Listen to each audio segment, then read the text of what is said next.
All right, we're going back again to the leadership issue here with question number 8.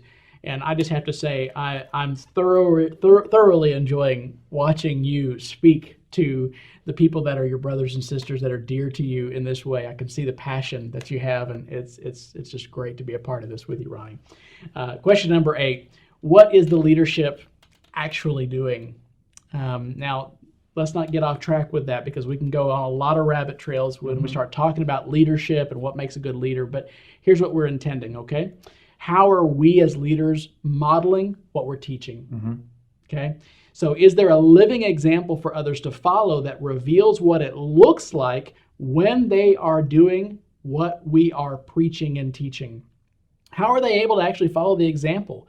Again, this is key to discipleship in and of itself. So I think part of the disconnect we're seeing in Western culture is that we're teaching and preaching what it should look like, but the disconnect in discipleship is they can't actually follow someone to see it actually in person. They can't see it fleshed out. So here's some helpful questions. Is it reproducible, repeatable, and simple enough that every believer can attain to it? Or have we created an impasse whereby only professionals or elites can serve the Lord?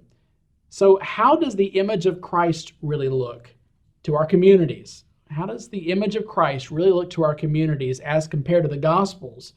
If we were to get everyone in your church or everyone in your ministry to conform to what you're teaching people to be, not by your words, but by your example, what would Jesus look like in that context?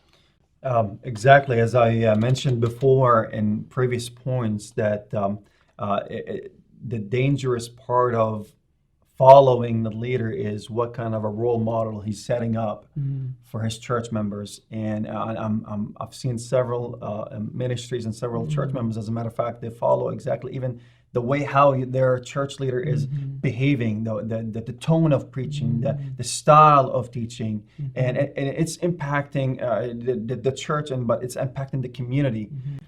Because the teaching and preaching can be great, and they can't see any follow through in the life. Exactly, and again, as we talked about, as a close community in the Middle East, the non-believers, the people outside of the walls of the church, that's right, they're looking. So technically, whatever church it is, whatever pastor, whoever leader or ministry, people are looking. So you are under the radar of non-believers in any neighborhood, wherever your church is a ministry, and people are looking. And it's just like, what kind of an example or role model you're setting for your church first, and for the community outside.